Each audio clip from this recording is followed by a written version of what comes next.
Welcome back to Dialog Choices, everybody. It's Game Stonks episode. We've got Stephanie here who doesn't know about stonks, and we got Bird here that does know about stonks, and that's the meme word, and I'm saying it. It has Very to be good. like we can't say otherwise. Otherwise, it's Stonks are boring. Stonks are cool. Better. Yeah, That's very true. But Bird, what the fuck is going on? Oh my god. Okay, we're just gonna dive right into it. Yeah. So,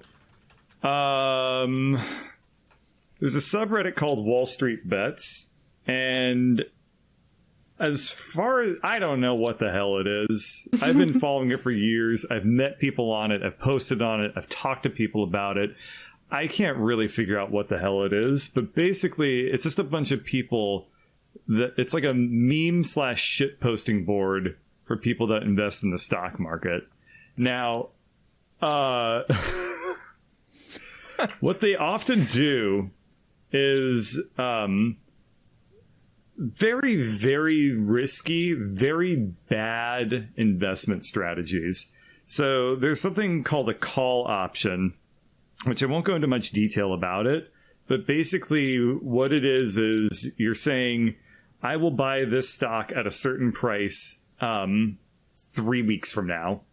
And if the stock is above that price, then relative to what... So you'll say, I'm going to buy some stock at $10 per share 3 weeks from now. And 3 weeks from now, if that stock is worth more than $10 a share, then you've made that difference. You've made $2 of profit on each share. So what people will do on WallStreetBets is they'll pick some stock. It's usually a very cheap stock, like a penny stock or something. And they'll say, this stock that's currently at $10 a share, I'm going to buy it if the price goes above like $50, like something absurd. And the thought being that those options are super cheap because nobody thinks it's going to happen. When you say so you can options, you can buy. when you say options, like do you mean it's a stocks? contract. An option is like a contract. Yeah, so I'm buy, actually already confused because they look at something that's low and they say they'll buy it if it gets high, which is like, isn't it the opposite of how you're supposed to stock market? I think the idea is that it's never going to get high, so you're not going to have to do that, right? Well, no. So the idea is that you buy something way higher than its current price, and if it goes, so you're saying when you buy that contract could be worth like a penny, and you can buy like 1,000 of them, and then if the stock price between 1 week and 3 weeks from now doesn't even have to get above 50, if it gets closer to 50, then the value of the contract goes up because the potential for that contract to make more money goes a little higher. The probability So there's like changes. a stock market outside of the stock market that's a separate stock market of contracts? Yeah, kind of. Yeah. So the options market is maintained by out of Chicago. It's not maintained on It's not Wall Street? the Wall Street. Yeah. Oh. No. It's because it wasn't there originally. It's a Yeah, I it newer, immediately it's got a more newer confused system. than I thought I'd get. People are betting the 60s. IOUs, I think. Yeah, Yeah. you're kind of... Well, anyway, so... They're the trading probability promises. of Yeah. so the contract itself has a certain amount of value associated with it. So you buy a really shitty, super worthless contract, and then if the stock price goes up, the probability of your contract actually being worth money also increases. So, But isn't you it just a can buy, contract like- that's promising to buy a thing if it gets high, which means it's just it's forcing you to just spend a bunch of money on a thing that's unusually high it's priced not than before? Promise. It's not a promise. It's a option. It's not. The ability to do it, but not the obligation to do it. Do you not normally have the ability to just buy them? You do. It's just way cheaper. I'm just really confused what the contract accomplishes. Well, normally it's useful. I'm talking about the way that WallStreetBets does it, which is a little different, which is why it's really confusing. So basically what you're doing is you're buying a contract that's effectively useless now, on the very, very off chance that it becomes useful later. Oh, I see what you're talking about. Yeah, Because so you all- buy... you've been talking throw about down this in like a- Yeah, Yeah, go ahead. Sorry. Podcasts, Lag. fun stuff. Okay, I'll go. So you buy like 1,000 of these contracts at like a penny a piece. You know, they're super useless. And then by some stroke of luck, the stock actually does approach $50. And if it gets to say like 45, 48 or something, it doesn't even have to go above 50. It's close enough that the value of the contract goes up. So your contract that you bought for 1 cent might actually grow to be like worth like $1.50 or $2 or something. And if you have 1,000 of them, then you basically make like a shit ton of money. But you took a huge risk because you bought like a bunch of worthless shit on the very, very, very minor chance that the stock goes up. Well, it's not an infinite risk though, which is what the other side of the coin is. That you can will make explain. it infinite risk if you You can, if but you that's know what the you're short doing, end, isn't it? Like, yeah, because the way it works is WallStreetBets tends to so what you're saying is they buy cheap in the hopes that it'll go expensive through a very complicated process. Because Yes.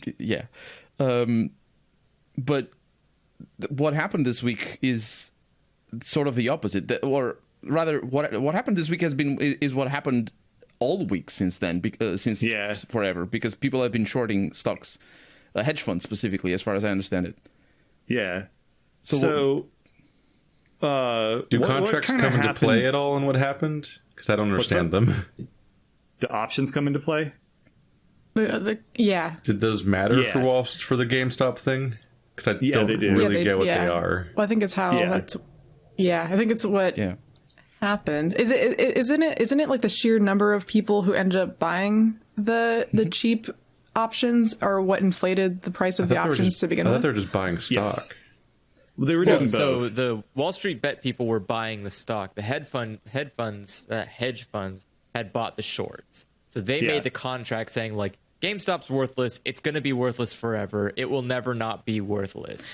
And so everyone's Wall been Street Bets- contextualizing that as them borrowing stocks, and essentially that's like with the promise they have to pay them back. Yeah, but again, the idea is that they're borrowing on the assumption that the stock won't go up. Yeah, I was confused because Bird explained options as some kind of weird bet that a stock will go up, maybe, but you don't have to use it. But you bought it, and I don't know what it is. I still don't understand what it is because you can buy them anyway. It's like you buy the option to get the stock, but also you could just get the stock without the option. So I don't know what the option does. So I guess the question is, why would a person buy an option as opposed to buying a stock? What is the benefit of doing that as opposed to just buying the stock to begin with?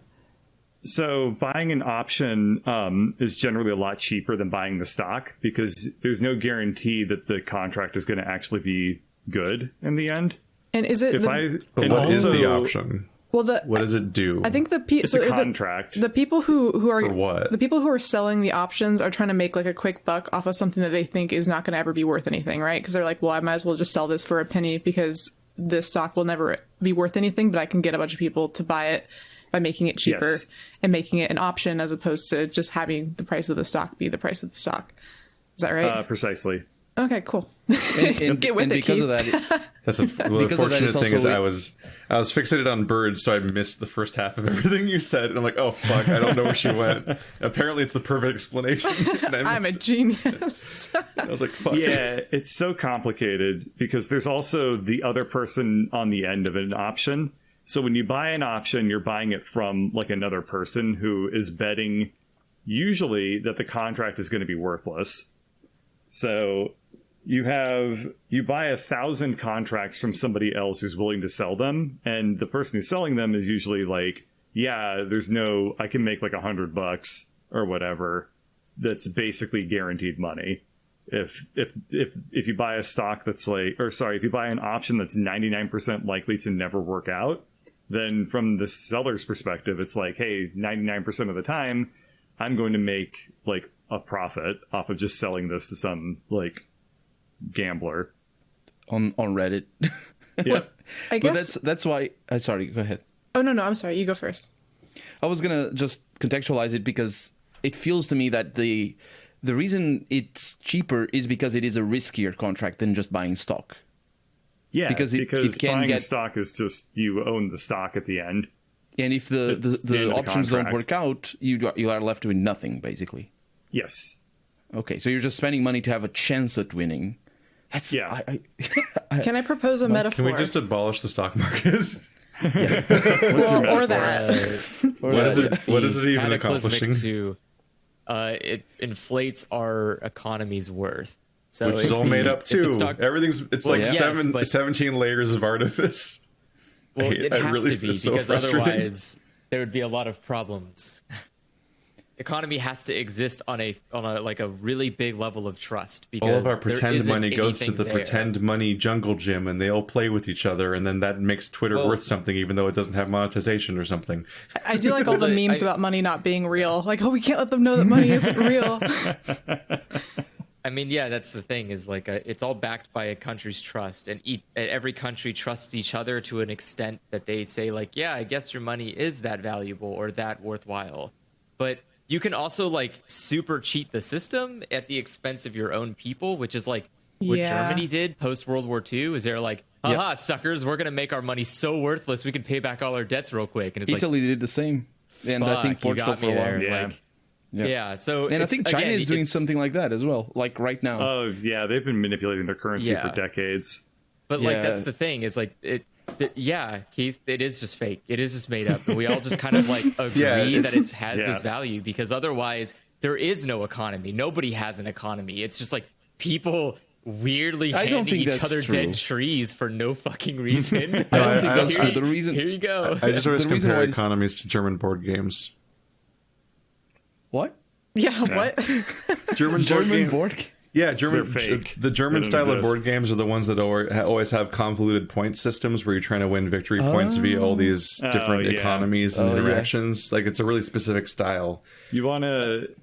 Let me pull up the Black-Scholes equation real quick, which shows you the exact way that the price of an option is determined. Whenever I discuss how arbitrary these things are, it's always just look at German board games, or whenever you discuss the idea of the farce of the idea that rich people will just inherently do good for some reason. It's just look at German board games. It's just no, your goal is just to win. You look at the rule set and find the best way to manipulate it to get your best result, and that's at why all costs. Because that's just what the whole genre is. It's my favorite genre of board games, but it's a horrible way to run a world. That is an oddly specific thing to pull out of your brain every once in a while to make your world make sense to you. Yeah, or this Suburbia is the formula or whatever, which determines the price of an option. Well, I am looking at that from far away, and that looks complicated already. No, that's numbers. Not just numbers, but some of the special derivative-y ones that are hard to understand if you're not actively using them. I think this is an ODE. I don't really remember. I haven't looked at it in a while. I like when the math gets so complicated that it looks like it's just spelling stuff. Yes, it's the links to Rustmark. You've added words to math, which makes it not math anymore. So don't recognize it is now an essay.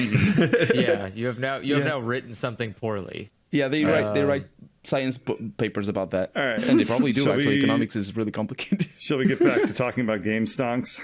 Just before you proceed, I would like to show my appreciation to... I thought I knew this. I knew what was going on with the game stonks. But your contextualization, you saying what the options are, I think it clarifies a lot. Honestly, I don't know if Keith agrees because he was saying he didn't understand. Well, I got to go back and replay the part where Stephanie explained it later, and then I'll get it. I can't just make her repeat it all. This preamble helps, at least for me. Good. Hopefully. I'm glad. Wait, what the hell is D and E? That's a good question, actually. Those don't fucking stand for anything. He doesn't say. They threw them in there to make it pretty. What caught me off guard is I've heard so many explanations and nobody has said the word option yet. What the hell? Option and contracts are the same thing. You already explained that. Math is also made up, but it's less made up than money. Oh God, let's not have a podcast about Platoism. This is these are language, these are letters, things that are also made up. You've combined two made up things into one. What is time? What is anything? Math is actually concrete and useful. It's just I hate it. It gets really complicated in the way it's expressed. I think we're looking at it. I don't know if this is going to show up on the podcast. Everything in that equation works the same way today as it will tomorrow, whereas money doesn't. You say that, but the money will just change imaginarily. This is about money. Actual imaginary numbers in math are more consistent than money. Well put. Well put. What is an imaginary? It's like a negative square root. So I forget. Yeah, that's one. Yeah. Square root of -1, yeah. An imaginary number is effectively a rotation between positive and negative. So you can think of it as how negative a number is. It'll never not be funny to me that it's just called an imaginary number. So like 1 is like fully positive and -1 is fully negative. And then like there's a middle 1 plus ground. 2i is Schrodinger's like negative. Kind of negative. You don't know if it's negative or not till you observe it. Oh, jeez. No, you just like it's just an addendum you add to the number. I think it's always like multiplied by the I, so the imaginary number. So like it's like a sticky bit. You just do your normal math and then you add the bit that's imaginary because nobody can understand it anyway. Like Stonk says, "Bird, I almost do it." minored in math, and talking about math with people is always amazing. So you have an imaginary math degree. Wonderful. Damn, dude. Imaginary out of the sticky bits. Yeah. Okay, so what did the hedge funds do? So what did the hedge funds do? So they came at it from a different direction. So they did what's called shorting a stock, which is actually a lot simpler than what an option is. So that's the only explanation I've heard so far. That's why I was so caught off guard. I liked that movie with Steve Carell. The Big Short. That movie was actually I did learn a lot from that because it had Margot Robbie explain stocks while sitting in a bathtub. It had something for everybody. Sounds like a pretty good. Bert, I think you should have done it like that. This is now an X-rated stream. That's why frontal stock market. That's why Bert sounds so distant. He's in the bathtub. So, so what you can do if you have a shit ton of money and your brokerage has a lot of trust in you, what you can do is you can open what's called a margin account. And what that means is that you can borrow money from the person that you're doing all your deals with, all your trades through. You can take out a loan from them to do certain kinds of trades. So when you short a stock, you're temporarily taking a loan out to... God, let me make sure I get this right. Sorry. This is also a problem Robinhood had in the past too, didn't they? Yep.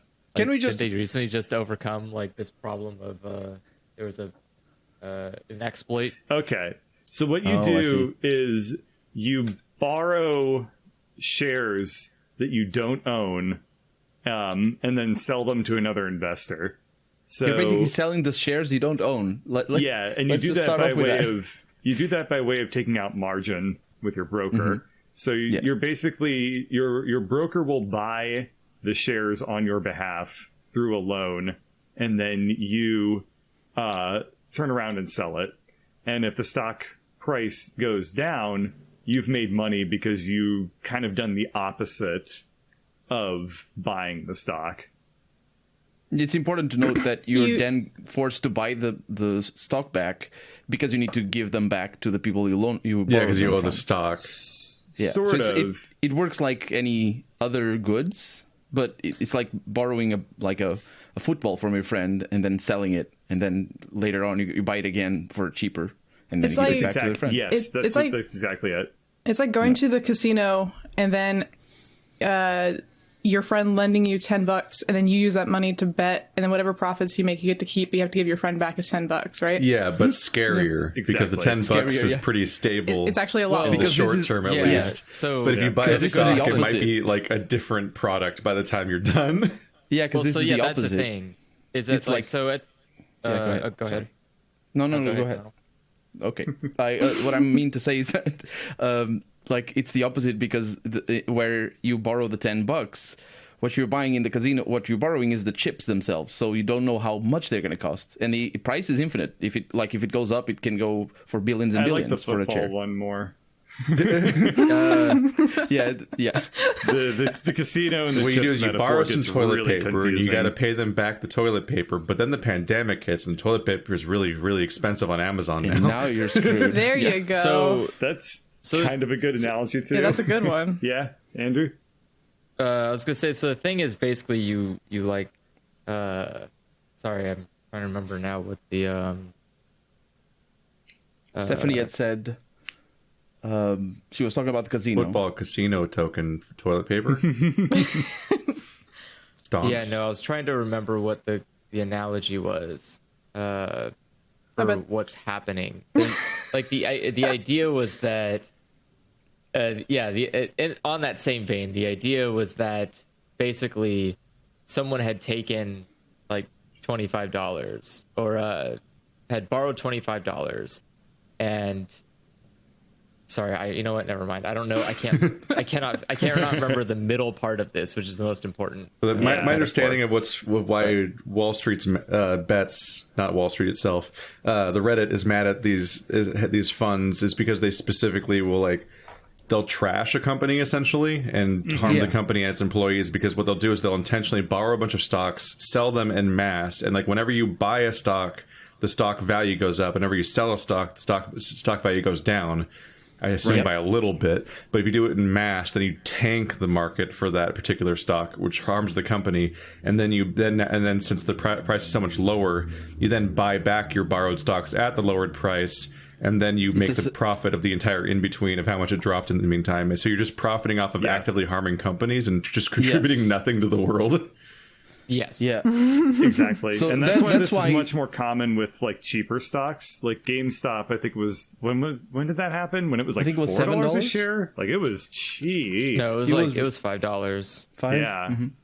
And so let me see. They bought, I think, 140% it's about $17 of this. when this kind of all started going down.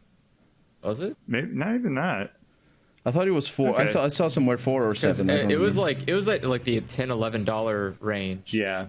In November, and then so before shit got crazy, it was almost 20. If you got a couple $1 billion, you can do stuff like that with a $10 stock. I mean, obviously, no one's going to do this with Google or Amazon or something where it's thousands of dollars for a single share. But you can do it with these kind of cheaper stocks, and people were so there was this firm that did a shit ton of short interest in GameStop, and basically what happened is They really over leveraged themselves. They did a ton of risk into this, and Reddit noticed, and they decided, fuck this, fuck these vultures. So they decided to just start buying the stock and start memeing it in return, and then that ran away. Oh my God, did it ever? So GameStop stock shoots up from what was it, $15, $16 or something to $40. That's devastating. If you're this company that took out multiple billions of dollars, assuming the stock was going to go down from $15 to $10, and instead it goes up from 15 to 40, 45, I mean, you're looking at you now owe 4 times loss. What you put in with no benefit, or more actually. Yeah, I think it was 1.5 times what they put in. It just so happened that they put in so much that's basically what they were worth. Bird, how many? Okay, well, I guess this is kind of it really varies a lot, but when people buy, when these very rich folk buy stocks, how many stocks do they tend to buy? What is do people just buy a couple, or do they buy hundreds, or how does that? What's the normal thing to do? Do people buy stocks in handfuls, or? Yeah, usually you're going to buy stocks in multiples of 100. Oh wow! Then that would be a lot of money. Yeah, multiples of 100 are considered professional style of trading, and also all of your tools, all of your systems are going to be kind of optimized around that sort of math. So if you say you can buy a single share, but it's gonna, if you then need to like sell stuff, like it gets a little bit weird. It just becomes a little bit suboptimal if you're not like buying and selling things in multiples of 100. I think honestly, on like a quick little side note, my favorite story to come from this is that kid who got like a few stocks for his bar mitzvah from his grandma from GameStop because she thought it'd be cute if he had investment in like his favorite company, and then this happened and he got to sell his stocks for like, he made like a few $1,000 or something. He was very happy. Yeah. So I mean, I haven't really been paying attention to how much in terms of just raw stocks people were trading of GameStop. I assume that they were probably doing like, I don't know, usually you would see maybe transactions of like 10,000, 50,000 or something at a time. What is after hours volume? Dollars or stocks? Stocks, shares. Ooh. Wow. What's after hours volume? That's getting so complicated. Yeah, because Market Watch is saying 1.8 billion, but we'll definitely get talking. Doesn't about the stock market close every day or something? Is that what that's related to? Yes. Yeah. And also on the weekends, because when we're recording. Yeah. So anyway, this one hedge fund basically was in some major hot water, and they had to hold so basically this company called Citron Research or something like that. They held a voice, over a Zoom call or something like that with just like investors or people that were like customers of them. And they were like, basically shit talking WallStreetBets in a very like roundabout, oblique way. And this pissed off WallStreetBets even more. So they bought more shares. And then I think they were able to push it up from 40 to about like 100 or something. Jeez. And then people were like, that's when you started seeing people that were millionaires. Like, and I'm talking like multimillionaires. Like people, when it got to that level, they were like $15 million winners, So then that's when stuff really started getting spicy. People were just really like hopping onto the hype train. Fucking Elon Musk tweets game stonks. He tweets that, and the value of the stock went from like $150 to like $400 because he fucking tweeted game stonks. And he put a link to WallStreetBets into his tweet, and that even happened after hours, which is also really funny.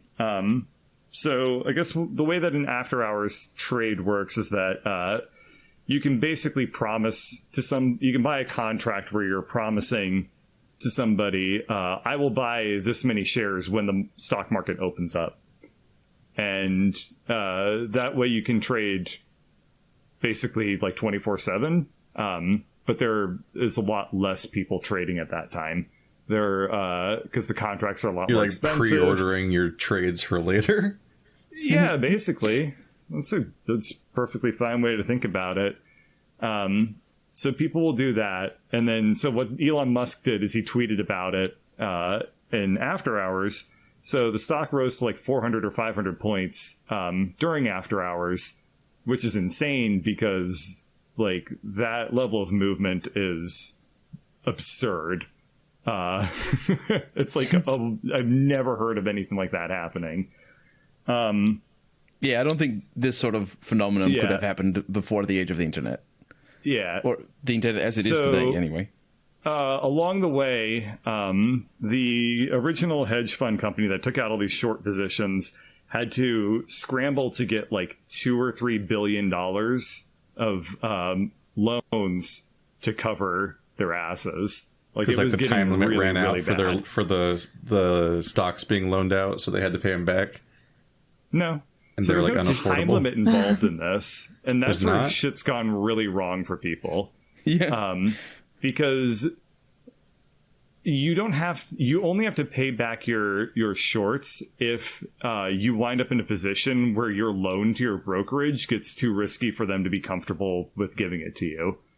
So if your brokerage is like, hey, we gave you like a couple $1 million loan or something, and with the way the stock has gone, you currently owe us like $1 billion or something. Like, I'm just throwing out ridiculous numbers. It's definitely not even that risky.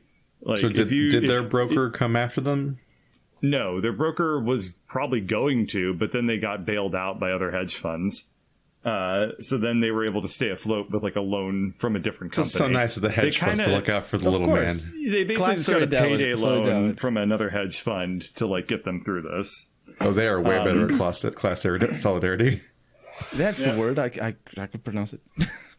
Yeah. So, God, that takes us to, I want to say January 26th. 27th, so, yeah. Somewhere around 26 there. 26 is when Elon Musk tweeted it? Yeah, 26 is when he tweeted. 27th was the next day. Stock is at $400 a share. You know, it was incredible. This stuff is hitting like the mainstream news and stuff. Like everybody's talking about it at this time. Then Robinhood basically says nobody's allowed to buy any more shares of GameStop on our platform. Which is bullshit. Yep. So they say that you can sell any shares that you own. You can sell as many as you want, but you can't buy anymore. So the price literally can only go down within the domain of like what Robinhood customers have. And they tripled their user base during this period, didn't they? I saw some numbers. I thought they had like 1 million or 2 million people, and then over the weekend they got 4 million new users. I could see that. People get all excited. They're like, "Oh, this happened to like the average man. I can get in on something like this in the future." Like, I don't think that's the best idea. They profit off this whole exchange, but then they bite the hand that feeds by turning on the very people that are using their app all of a sudden. Yeah, I think it's bad business practices on their part. They're literally called Robinhood, and they stood up for the rich people. Yeah, but the thing is, like, people who trade the vast majority of people who trade in the stock market lose money.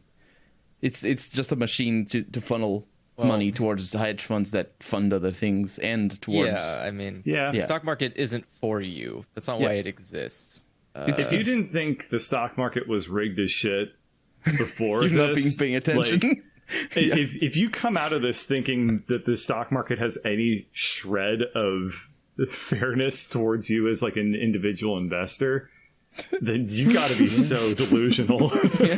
No. Well, because every element of the economy is largely rigged, but we build a mythos around each element of it. Like, but if you just pull yourself up by your bootstraps and invest smartly, you can be a rich man too in just 7 weeks. It's like a part of the American dream. You can, but the problem is like many dreams, it's fiction. There are rules against it. There is, again, the WallStreetBets thing is a good example of like, okay, so what if the internet just all collectively decides to do one thing? Like, but it's also collectively then the power structures that exist will respond by pulling all the rules that they had the whole time. Yeah, but that's what I mean. Yeah. So you can. The thing about the stock market is that it exists on much like an economy, on a trust system. And you can definitely, and WallStreetBets is enough people that are too stupid to understand or care about that. And so their goal is to just wreck the trust. Like, when you do, like, the GameStop thing is an example of like, if you continue doing this to random stocks, it becomes almost impossible to continue like the way things are going. Because at what point then do you know when it's a meme and market manipulation? But at the same time, it's what the short sellers were already doing. The thing is, it's always market manipulation. Look at the biggest company in the world right now. Is it the biggest company, Tesla? No, they're not the biggest. No, is it Amazon? No, in terms of stock, maybe. In terms of stock. I thought if I had to guess, I'd say Apple probably has the largest market cap. Okay, so Apple is different because they have a history and all that. Are you but talking Tesla, about like who has the most valuable shares? I think that's the one. Yeah, that's what I'm referring to. Tesla has the most valuable shares, but that doesn't mean that their company is the most valuable. Yeah. Okay. Yeah. Okay. That's also why stock markets are stupid. Like, but the thing is, it's good stocks don't mean anything. We started the conversation pointing out something that happens every day by hedge funds, and that entire economies are based around the money that comes out of this, which is them shorting and them also doing the contracts, the options. Like they live off of that. That's their work. It takes a lot of time for market analysis, and it's just a bunch of it's hard. Yeah. But it's all still market manipulation. It's not about some people going, this machine that this company acquired. Yeah, like the short sellers aren't more legitimate. But the problem is there are a lot less of them than there are of normal people.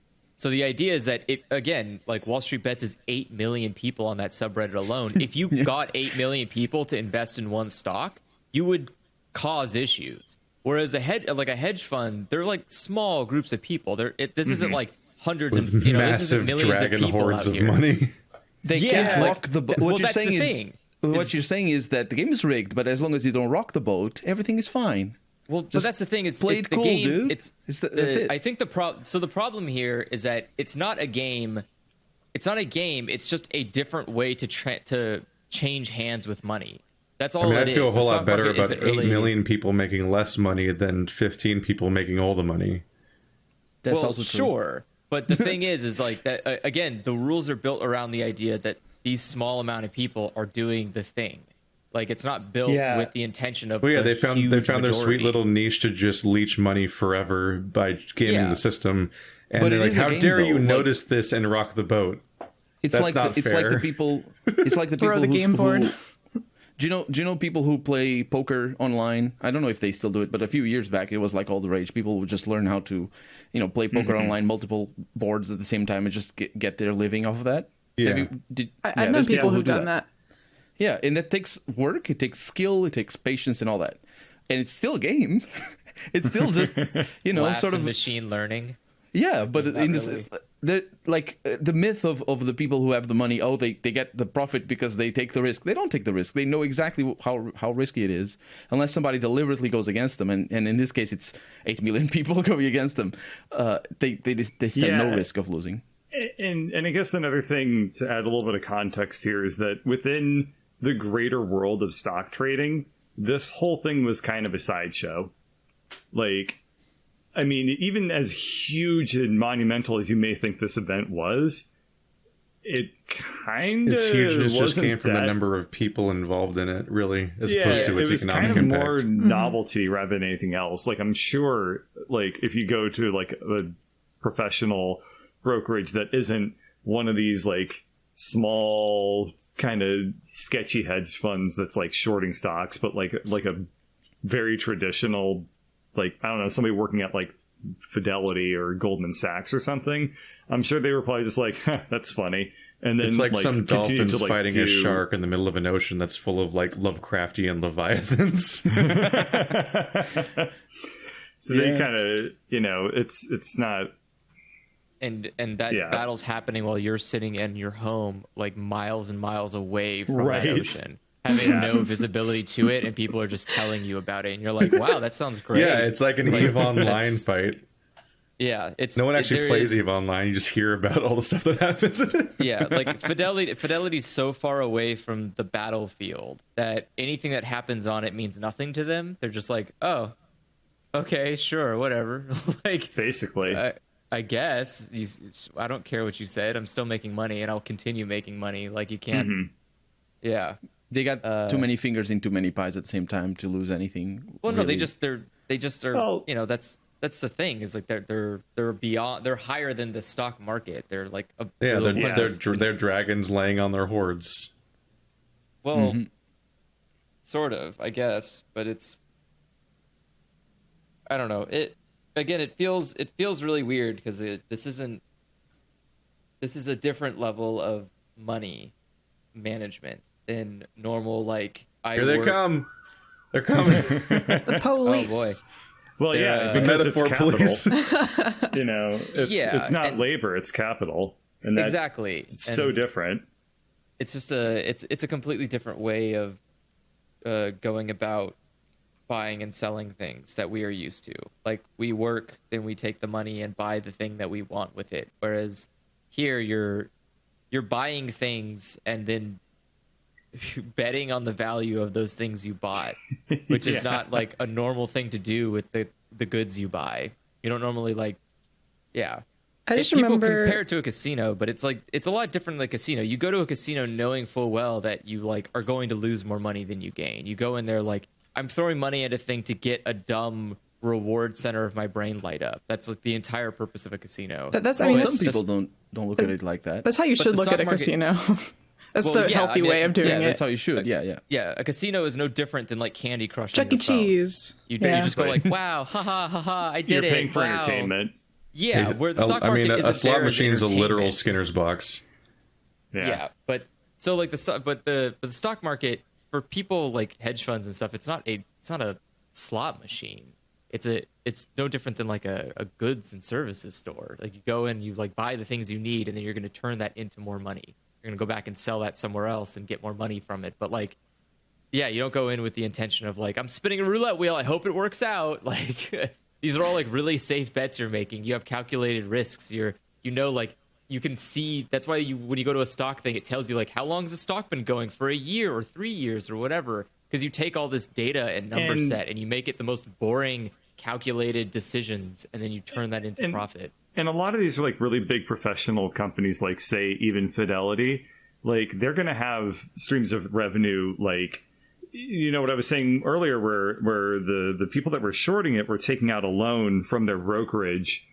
That loan has an interest rate on it. So Fidelity may give you margin and you pay interest rate on that margin. And the idea is that hopefully the stock is going up greater than the interest rate on the loan that's given to you. Like, I mean, I carry like maybe like 60% of my portfolios just in margin. So I pay like a couple dollars a day or whatever in interest on that loan. But, and then you just aggregate that across all of Fidelity's customers, and they will, they just make money from that even. And I mean, I'm not shorting any stocks, but like, I'm just taking out margin to buy more stocks than I normally would be able to do. That's like kind of the more normal use of a margin account. So it helps as well. Like that's a little bit of market manipulation as well, because if everybody does that, then the market grows faster. Right? I suppose I wouldn't say that's manipulation. No, I'm just saying in a sense, but it's a secondary effect that is on purpose. Well, you're also giving them your money, and like they should offer services to you in exchange for the fact that you've basically given them your hard-earned cash. And this is just one of those things that it's like, okay, well, you gave us, $100,000, so that means that you can take out a loan from us for, say, $50,000 in total, and you can use that to buy more stock, and, that's just yours. You can, use it within our system. And that's just a service that they're providing you. Bird, how do you feel? So what is your opinion on like these like small little companies? Well, I guess not really small little companies, but these companies that are accessible for like the general public to invest in stocks with perhaps not very much knowledge on like how the stock market actually works. Like, how do you feel about like Robinhood? Robinhood or like Acorns or like all those different ones? Like, do you think that that's taking advantage, or do you think that's it's giving a monkey a machine gun? I was about to say, like, is it like giving a gun to a baby? Yeah, no, it's something else, but especially Robinhood, because that they let you do like some crazy shit with margin, and they let you do like get access to options trading that you probably wouldn't. So even with like my level of like experience with this isn't very much, but I mean, I've been using Fidelity for a couple of years. They still won't let me do the same sort of options contracts that Robinhood allows me to do, or allowed me to do before I deleted my account. Basically by when I signed up for my Robinhood account, I was like, hey, I want to be able to do these things that are usually extremely risky. And Robinhood was like, go for it, bro. We got you. And Fidelity has, to this day, never let me do the same sorts of things that Robinhood let me do on day one. And that's and you think that's like safeguarding, like, or what Fidelity is doing is more safeguarding Absolutely. than Robinhood is doing. I keep mentioning Fidelity because it's the one that I use, but it's also probably... It's an immensely trustworthy institution compared to like fucking Robinhood, you know. But also, isn't that related, or the reason, or rather, the way Robinhood operates is also related to the fact that they also have those shady. It's not shady, but it's sort of like unexpected terms of service clauses that allow them to sell. It's not really sell. Can you explain what happened? Because when you mentioned that. When the stock value was going very high, Robinhood stopped allowing people to buy on their app. Yeah, and of course, that them being a popular app and used by small traders, independent traders, that had the impact that it had. But they also later on, people started complaining that they were selling their shares earlier, and the other stuff as well. But as far as I understand, it was all within their terms of services. That's very common too. If you're trading on margin and something goes really badly for you, the people that you borrowed the stock from or whatever can just sell shit on your behalf to at whatever price they see fit to get your account balance back to zero, and they'll do it automatically. So like if I'm on Robinhood and I bought a bunch of shares at like 11:59 a.m. or whatever, and I bought them at 400, and then I bought it all on margin, and then at 12:01 p.m. they say nobody can buy any more shares, and the stock value goes from like 400 to, I think it got down to like 190 or something. Robinhood can just sell my shares because they can say, hey, you owe us way too much money now. We're going to like sell these things automatically to put you back to the proper account balance. Fidelity could absolutely do the same thing to me. You know, if the stocks that I'm holding go down in value and I'm holding them in margin, Fidelity can sell my shares just to bring me back to zero or whatever. Mm-hmm. And you eat a loss when that happens, but that's what margin trading does. It's super risky. You can make a lot more money with it, but it's somebody else's money at the end of the day. So they're gonna come for it when they need it. Yeah. It's complicated because you see a lot of people saying. I don't know that I think it isn't a good analogy, but I see a lot of people talking about how this phenomenon, even though it isn't necessarily new in terms of the scale and in terms of the impact on the media and the maybe even the perception of certain of the stockholders and all that, how this is like the democratization of the stock market, but I like from what you're saying, and certainly from what I've seen before as well, reading and hearing about this, it doesn't seem like it is at all. It's just sort of like a phenomenon that happened because the systems were sort of a little bit hidden, and democratization of the stock market makes no sense, right? Because like it's sort of your ability to influence the stock market is not anywhere equal to. It's not any greater than the amount of money you have. Exactly. Yeah. So it's not democracy. Yeah. It's like it's worse than when people say that you vote with your wallet, because it sort of works when you vote with your wallet, but in this case you don't at all. It's absolutely not a realistic way of describing it at all. You know, retail investing became much more accessible, and you know, a big part of that is COVID, right? Like all of a sudden you had a bunch of programmers that were sitting around that had a shit ton more free time on their hands, and they were like, I'm going to download Robinhood and we're going to see what happens, you know. But retail investing money is to throw away. I'd be in it. Oh man, I don't know. Why would you throw it away? Just I mean, if I had it to throw, at least buy something stupid with it. Yeah, like you can realistically invest. Like just make a coffee company like a normal YouTuber. Like, right. A coffee company? I don't know. I don't really understand. Like the only good thing about being an individual in the stock market is you can take advantage of its relative flexibility, not flexibility, but its relative like stability, and like invest in little things here and there and just kind of grow your portfolio and then use that money later. Like when you get old, you just take out money and like, all right, thanks. That was nice. That's what sane people do. But then there's yeah, Wall like the Street stock market Bets. isn't. Yeah, that's the thing. Is like Wall Street Bets is both a bad idea, but also the exact opposite way you're supposed to interact as an individual with the stock market when you don't have trillions in assets to just fucking throw around.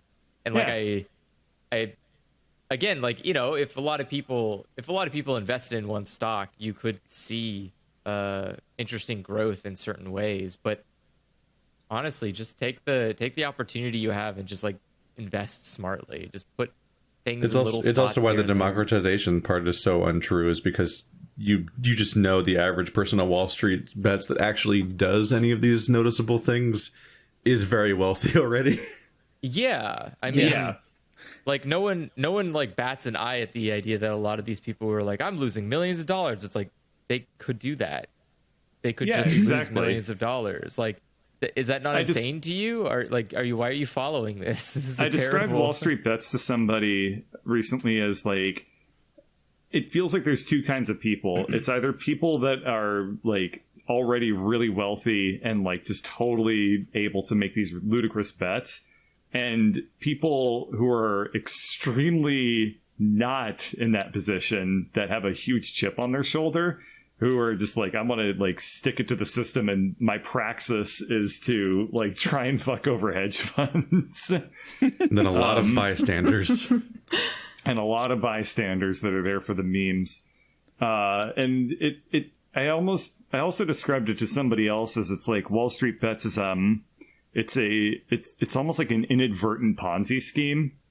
Like it's an accidental, disorganized Ponzi scheme. Because it tricks a bunch of people into thinking that they can like do something. Yeah, so somebody really early on in something like Neo or whatever just says like, hey, I made this really risky bet.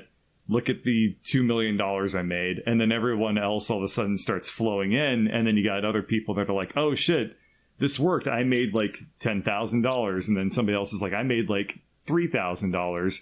And then you get all the FOMOers towards the very end that are left holding the bag. And it happens so often. Wall Street Bets often. is rich people trolling poor people to troll other rich people. Is like, God damn, that's exactly it. That's basically all it is. That's exactly it. Yeah, it's so disheartening to see people like and hearing people being like, I'm going all in on GameStop. I'm like, God, Jesus Christ, guys, like, come on, you can't be this dumb. From what I've heard, I mean, like one of the most unfortunate aspects of this is now at this point you have a lot of people who are like just average individuals who have like heard about this situation, who are now reaching out to like really sketchy brokers or people who are giving them advice that is like purposefully negligent, and all these like individuals. Like there's a lot of people like searching on YouTube, like, you know, like advice on the stock market, and they're following all these like YouTubers who don't know what the fuck they're doing, and they're telling like these poor people to like invest in things that are going to screw them over eventually. Like there's like this trend of like average Joes trying to get on the stock market now, and people are taking advantage of them for trying to follow their dreams, you know? And thankfully I'm a coward. Yeah, no, I'm hands off of that. Like I'm a part of a Discord that's very involved in like stock market and stuff like that, but it's so boring. Like they just talk about really it. Well, yeah, because they just sit there and they talk about your like opinion of penny math stocks. Earlier, And, yes.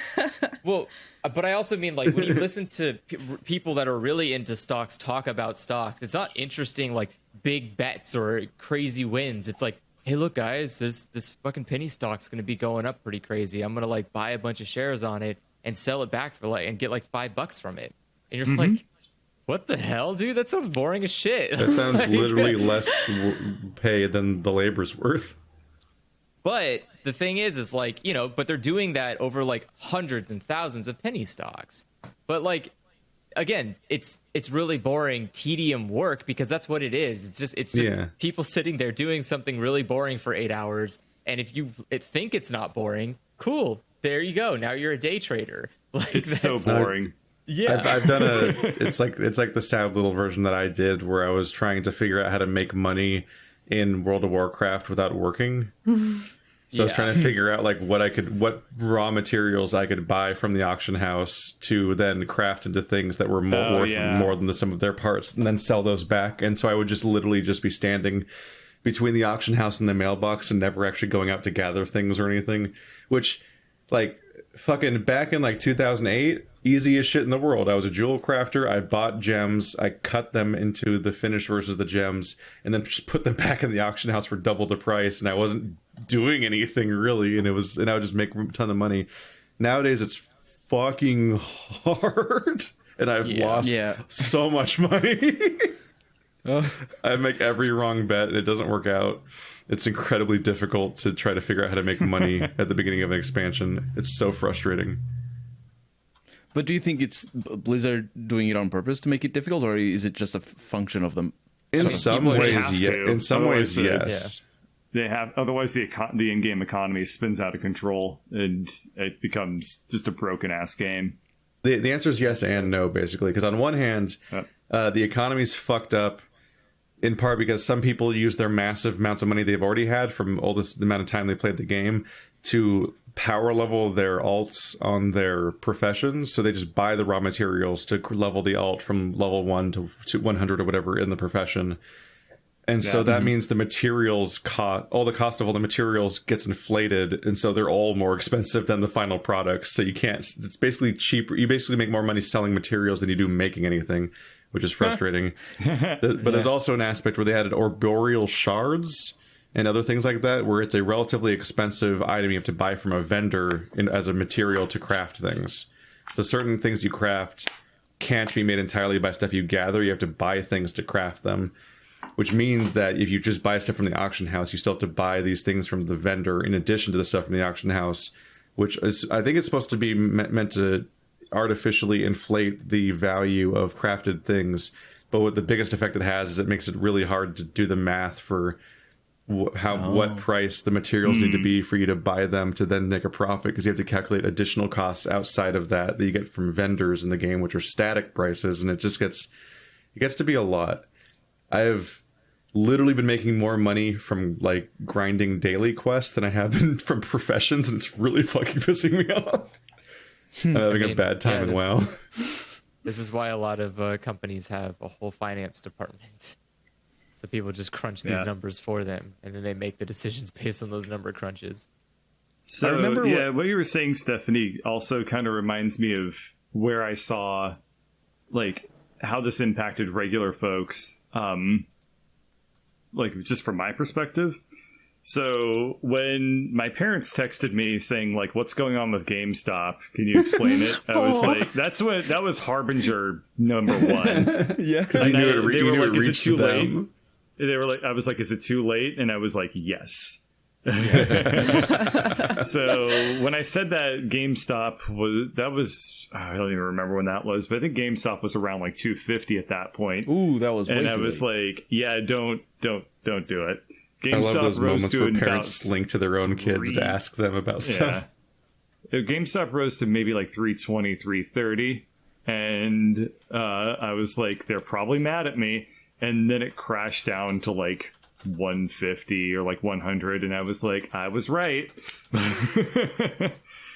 And then I could really tell that this shit had gone on for way too long when one of my coworkers asked me, how do I buy Dogecoin? What's the deal with that? Because I saw a bunch of memes about Dogecoin. Deal? It's at 35% increase. That's what the deal is. Take that shit to the moon. Let's go, boys. Why did Dogecoin become relevant again? Is Dogecoin a cryptocurrency or a stock or both? It's a cryptocurrency. It's a cryptocurrency. It was like you can buy on a stock market website like Robinhood or something. When there was like a flare up of interest in cryptocurrency. Stock sites trade cryptocurrencies? Back in the day.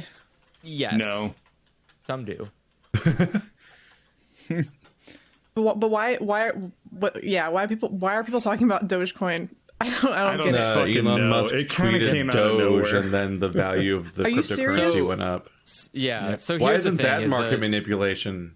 Where's his lawsuits? Because he didn't do it on market purpose. manipulation. Yes, he did. He didn't. No, he didn't. Because the thing is that you wouldn't invest in Dogecoin. It's a shitty investment. It's worth literally nothing. It but has people no still did in response to his thing, and he knew they would. So it's market manipulation. It is still worthless. It's still worthless. Like, but if you had $1 billion Dogecoin stocks, and then that happens, then now it's worth like $2 billion. Be worthless. That's the problem about Dogecoin. It can never be valuable. It has an unlimited amount of itself, which means there is no intrinsic supply. Yeah, but demand. if you own X amount and then it go, oh wait, no, right, it's not because it's not a stock, so it's just you can't ever sell it, right? It will never be valuable. I mean, you want to talk about imaginary money, you like can't spend it anywhere, right? That's the problem. Cryptocurrency is like the most imaginary money. Like I have a hard time fathoming how cryptocurrency works. But cryptocurrency does actually have like there is, so like paper money is supposed to be relative to something. Like before we used to say like all money is relative to the amount of gold we have. The in gold stock. standard. And like that has stopped existing so long ago. Yes. It's important to point out that the gold is also related to that, though. Like people think that the value of gold is also made up. Yeah, the gold is also made up. Unless it's like for circuitry. But the value of gold exists because gold is scarce. It's something that it doesn't. Gold isn't particularly scarce. It exists because it's people really scarce. How much sure gold do you think we have? Like gold's the scarcest thing we have. No. We have a bunch of gold in the planet. Really don't. They don't call it a precious metal because it hugs you back. I swear. The only amount of Colonel, we only have a swimming pool size amount of. Well, we have a swimming pool size amount of gold on this planet, and that's it. What I mean to say is that there are other materials that are rarer, that are nowhere near as expensive as gold, and that's fair. The reason why gold is expensive is because the economy historically is.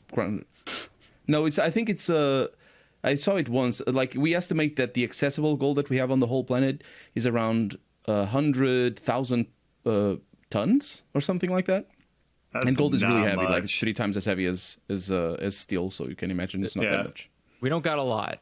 So it's more rare as opposed to like diamonds that are fake rare.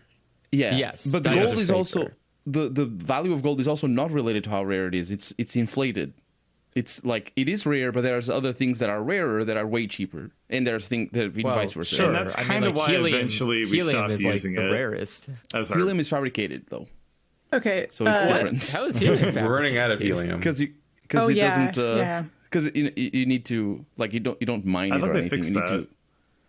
Yeah, but they can't get more of it. Like, yeah, I thought that you can't get more. Last year they kind of like worked out the helium thing, so it's not a big deal anymore. They figured out how to make more. It was worrying. It's like, all of our medical devices aren't going to function anymore. Coming soon. I think they figured out some way to like. Bet you feel guilty about that time you hired a clown or whatever. No, I guess actually now grandma's going to die. It's a common misconception that gold is valuable because it's rare. It is like there's a certain aspect of it that it is that, but it's mostly historical and it's mostly just that's why we don't really use it. There's supposedly 50,000 tons of gold below the Earth, and there's 190,000 tons of gold above the Earth's surface. So there is actually quite a few tons of gold, and that whole Olympic-sized swimming pool thing is actually a myth. But really? Yeah, I think that sounded like a bad math. It's more so the value that we just place on it culturally, or maybe this or that. But also, a pool is not a unit of measurement either. And also, gold is really heavy. It's not an accessible unit. It's deceptively heavy. Every time I see in movies people carrying like chests full of gold, like it's made of styrofoam, because it is. Then I'm like, do you know how heavy gold is? Because gold is like I think it's 3 times or 4 times as heavy as steel. And it's supposed to be chunky. I've never been able to carry it around for obvious reasons. My dad's one of those people that put his money into gold bars because he's one of those like the world's gonna end. How do you get them open? People. Oh my gosh, Keith, shut the fuck up. But no, those things are hefty. You could definitely kill someone with a bar of gold. Like it's like it's pretty chunky. You can kill people with most rocks. Well, I know, but it's like you feel it and you're like, oh yeah, that's like more than a paperweight. Like that's pretty significant. I have a dangerous rock right here that's made of dead things. I can't. Are you threatening me, Keith? I'm just saying you can kill somebody with it. Oh no, you can interpret that however you want. He's threatening. Yeah, I've got my kill rock. That is. I mean, that is the appeal of why gold mining was really lucrative, is because it's such a dumb heavy weight. You can just kind of like, oh look, it's sifted all the way to the bottom, easy. It's pretty inert. You jostle some soil. Yeah, you're just like shake. Oh look, gold, easy. Shake. I think most of the gold that we had until like the 70s actually came from panning. And now, these days, I think it's different. But like, can you imagine all the gold that exists? It all came from poor people working on the rivers. Can you imagine how annoying it was? Gold with thumbs down. Can you imagine how annoying it was that a bunch of dirty, unbathed like prospectors were standing in perfectly clean water trying to get gold out of it, while someone like you say it like they weren't slaves, prospectors. He says. No, they were prospecters. There were a lot of Wall Street bettors. Oh, there were a lot of in the US it's became posters on Wall Street Bets. I mean, I'm gonna go on a limb here, and I think like there was a lot of non-white prospectors hanging out in California, dirtying the water. It's still done, isn't it? Prospecting? Yeah, like panning water, like in the US. I mean, I'm sure someone out there is doing it. I think it's more so a hobby at this point. Yeah, I was gonna say, I see. You're not going to find anything, but you're more than welcome to do it. I mean, the water doesn't get mad. California has a lot of museums where little kids can go and they'll put like the fool's gold in the water, and you could like fake pan for gold to like get a historical representation of what it was like. This is what your great grandfathers did. It's like, wow, I'm so sorry, great grandfather. What a boring life. Yeah, your life sucked. If you go to the Moaning Cavern, they have like those like troughs or whatever the fuck, those like wooden things that have the water going through them and all the soils in it. It actually just occurred to me that for people who don't live in California, you might not be aware of like how common those are around all of our like the pumpkin patch where we pick out our pumpkins every year has one for fun. Yeah. Like, it's just a part of California's culture, I guess. I mean, that's why one of our football teams is the 49ers, which their mascot's a gold pan miner. Welcome to the circus of value. It's a weird, just like the bear that no one's ever seen in California on the flag. Like we have they're extinct now. Those bears. You can see a stuffed one at the Lawrence Hall of Science. That flag's a trophy of our conquest. Yeah, it's kind of fucked up actually. That's what I mean. Like California has a lot of weird things where it's like, what you don't know is it's actually a flag of a stuffed bear. That would be impressive, honestly. Like, what a ballsy move to like make your flag off an animal that has never been, wasn't around when you made your country or your state. Well, like the flag of Madagascar or whatever is like just a picture of like a decapitated platypus. They're gone. We got them. You're still nowhere near as close as Wales. There aren't any platypuses in Madagascar. Yeah, they're from Australia, dude. I have no idea where that's right. Because it's where the weird How about a lemur? You could put a decapitated lemur. No decapitated animals on any flags. What the fuck? All of that is still nowhere near. Australia has all of the marsupials and the switchblade creatures. Does that mean that Australia has to change their flag to headless Australian people for the ostriches or the emus that won the war? What? Nice. The emu war. In the future? Yeah. No, the emu war happened and they lost. The emus won? Yeah, the emus they won. Definitely would. Were the emus really real emus? There weren't like someone called emus? Okay. Yeah, no, they were like actual emus in such quantity that there was no hope of winning the war. And then, holy crap. Dude, emus are mean. And this was like the time when they were using guns to fight them, mind you. They couldn't win against emus with guns. I don't think I'd win against emus with guns either. That's fair, yeah. They have a struggle reloading, but they are dangerous when they're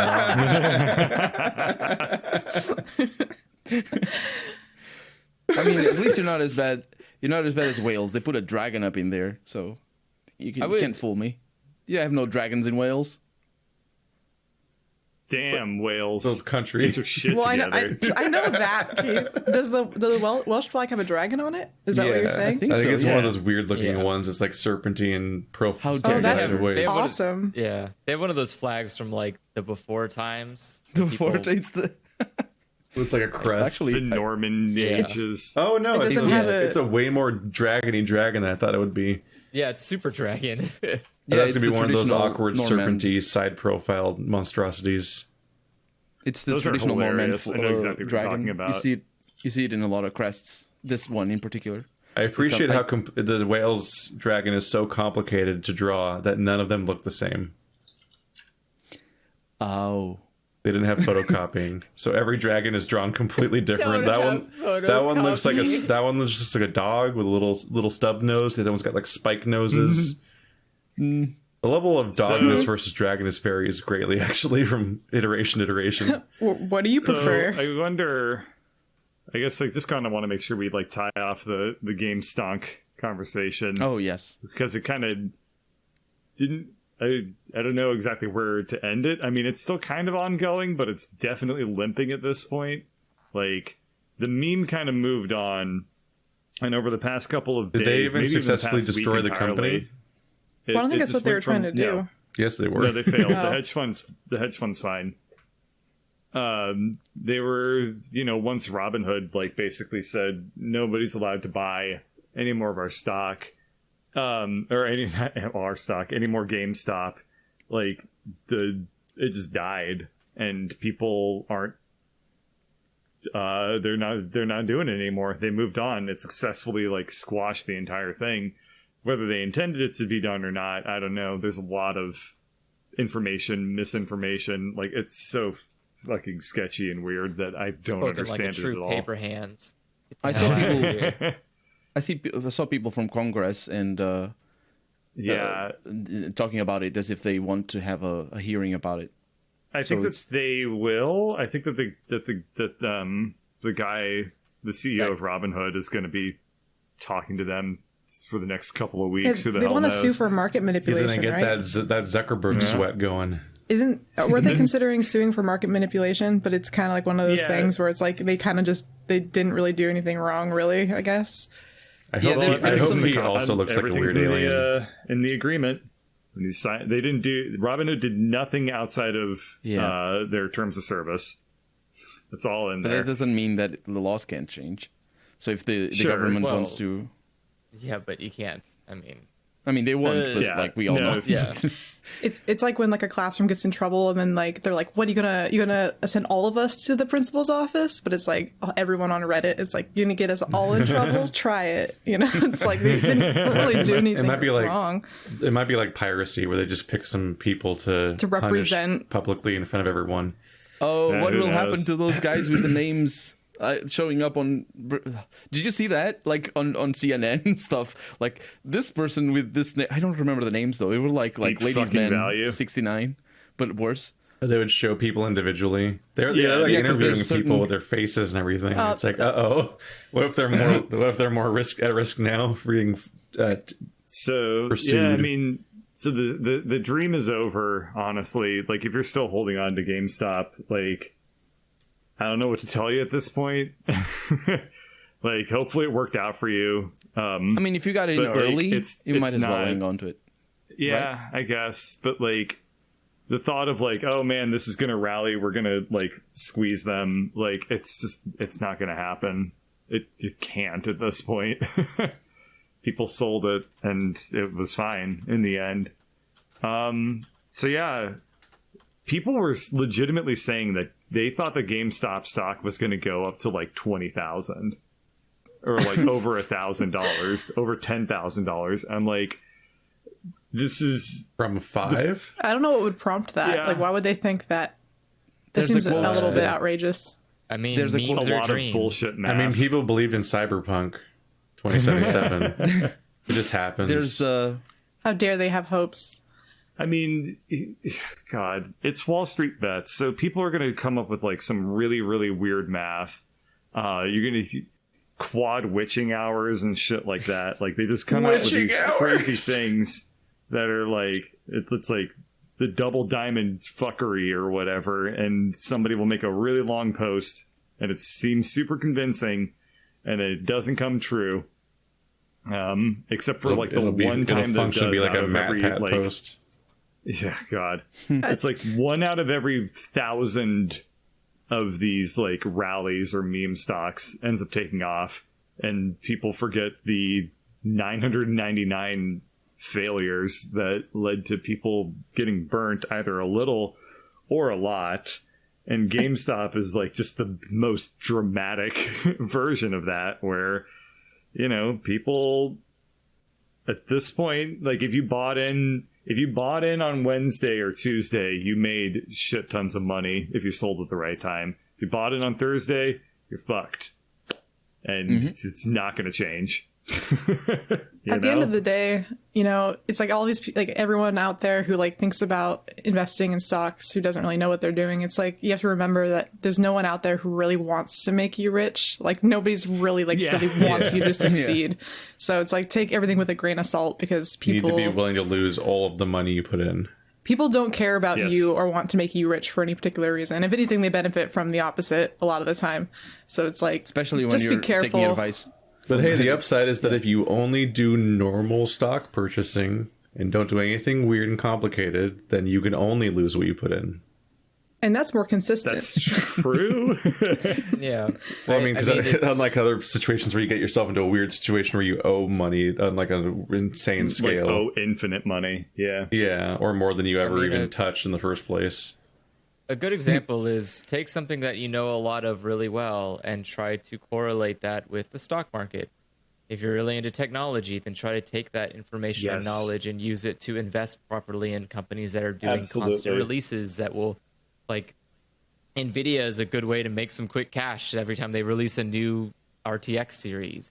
You're like, oh, they're going to announce a thing. Their stock's going to bump up. They're going to get a bunch of a little nudge, and then from there you just sell half of that and invest it into someone else who's going to come out and say like, Nvidia's doing that, well, we're coming out with this, and it's like, it's important to point out your knowledge of a sector. You're not or actually domain. doing advice though. You're just saying there's just an example. No, nobody go buying stock based off of this. Or this if is you not do, financial sue advice, Andrew by the only, way. not the rest None of us. This podcast I said as an example. It's an example, like, of course. I mean, no, it's absolutely true though. Like if you have domain or sectoral knowledge, that's going to carry you a lot further in your investments than going on to like a forum for investing and listening to some random person talk about like, oh, the aviation industry is going to do this. So you throw a shit ton of money in Boeing or something. Like, I would be inherently distrustful because anyone that makes some kind of public post about what to do is, I would imagine, is just lying because they want to make money off of you making a mistake and following their advice. They're betting on you failing. My biggest confusion is that like the description for Wall Street Bets, its literal fucking description is if 4chan got a what is it? Like if a Robinhood account? I don't know. No, it's like a. There's a lot of overlap though. I mean, I think Wall Street Bets self-identifies as being the 4chan of whatever. If you go on 4chan, you will find Wall Street Bets people there too. It is like 4chan found a Bloomberg terminal. That's it's literally just the name of the play. Yeah. Like, do not trust these people. How hard is it? Like that they like openly they have a big old sign around their neck that says 4chan. How do you like gloss over that and go like, solid stock advice. I will take it. Like, yeah. I mean, I guess that's a good point to end like the GameStonk story on. Is just don't trust Wall Street Bets. For every person that posts a win, there are thousands of people, tens of thousands, hundreds of thousands of people on that forum that lose tons of money. Sometimes every victory. It's like every time you look at a successful YouTuber. You're like, see, every YouTuber I've ever seen is successful, so I should be a YouTuber. And then you're like, oh, you don't know about the graveyard. You don't know about all the Mario bodies at the bottom of the Mario pit. I understand how strong that FOMO is. But the thought of like, man, I can break out and change my life in a week or whatever. Like, I understand that is incredibly strong and incredibly appealing. But I mean, I've been observing that community. I've been talking with people from that community, and it does not happen. It's a lottery ticket. It will not happen to you. It doesn't happen even if you look at the numbers like retroactively. Because if you think of good stocks that go up 20 or 30%, you need to put in so much money and risk the money, obviously, and to get still less than a month's pay for after a year. Why are you doing that? It only matters if you have so much money that it actually matters. You want to hear? And again, it's not. That's not the point. That's not why this thing exists. That's not why you do it. Obviously, it's not to turn it. It's to maybe get a little bit of money here and there, but not to win big. Do you want to hear some of my favorite Robinhood stories now? Okay. Tell me about Sherwood. The story of a guy who did a trade so bad that the trades of that nature got banned on their platform entirely. So there's this dude who managed to exploit a glitch in Robinhood, an actual bug with the way that they calculated the amount of money that you had in your account to trade. To basically buy stuff and sell stuff that they had no business being able to do. So effectively, it was a infinite money glitch. Yeah. So this guy pulls this off. IRL. He sets up something. He did. He literally did. So he sets up this thing called a box trade, where the idea is that it's incredibly complicated. I'm not even going to really explain it too much, but he did it with like a bunch of different like legs of option contracts. And because of the glitch in Robinhood, he basically was able to do this for free. And he bought like a trade that on paper it said this will never lose money. It was like, wow, according to Robinhood, this thing that I'm buying can never go down in value with the way that I set it up. And he sunk like maybe a couple $100,000 into this thing. But it was entirely because Robinhood calculated the math incorrectly for him. So he puts this together, he posts it on WallStreetBets, and he says, hey, what do you think is wrong with this trade? Because according to Robinhood, this will literally not, this deal mathematically cannot fail. And somebody was like, Robinhood fucked this up. They did the math and they were like, you need to get out of this immediately because you are going to lose all of it and more than what you can actually do. Like, I think he did something like maybe he put in like $5,000 and he was able to get into a position where he would potentially be on the hook for like $200,000 or $300,000. Yeah, he basically like quadrupled his debt somehow without Robinhood realizing it. So basically what he did was he set up this crazy thing where imagine if you're somebody who's like, I don't know, you're trading cows and you say, I promise I will sell you 100 cows at some point between now and 2 years from now. And you like do the math or whatever so that like you do like a bunch of other weird stipulations so that it's like this deal will apparently never go wrong for you. Except for this one thing that I just pointed out, which is between now and 2 years from now. So 2 years from now, you could have infinite money. The next day, somebody shows up and he says, hey, can I have my 200 cows now? And the math completely collapses because it was banking entirely on all of this happening in 2 years. So somebody basically effectively did that. And they were like, hey, I want my stocks now, like the next day instead of 2 years, which is what Robinhood was basing all of its math on. And it wasn't accounting for itself in a way. Yeah, and then it was like, oh shit, your $5,000, guess what? Somebody's come along and they want you to sell them like $20,000 worth of stock. Better pony up. And then he ended up losing, over the course of maybe a half a day, like $50,000 before Robinhood terminated his account. But I mean, Robinhood stepped in and they had to shut it down because they fucked up. Did he even have $50,000? I don't remember exactly what the fallout was, but they terminated his account, and then they apparently they haven't really talked about it since then. But Robinhood, everyone assumes that Robinhood basically just like paid out of their own pocket for this thing because they were deeply in the shitter for like having allowed somebody to fuck themselves like this anyway. Yeah, I was gonna say they better not like allow him to take that hit because that's partial. Right. I mean, he's an idiot, but it's also not his. It's their fuck up. Exactly. So that's why I think they footed the bill for it in the end, and took the loss on behalf of this person because it was a glitch in their system. And then they turned around and they like that day they were like, no one's allowed to do these sorts of trades anymore. They didn't fix the glitch. Fix the bug. They didn't fix the bug. They banned people from being able to set it up so that the bug would ever happen. This stuff just scares me. I know. I like. It's like, hey, surprise! You now have student debt. Yeah. Without any of the studenting failed the process. You didn't learn so anything. That's one of my favorite Robinhood stories. I have another one that I love, which is another guy, different person, perennial poster on WallStreetBets. He had already done like 2 or 3 stupid fucking things before this one, but this one takes the cake.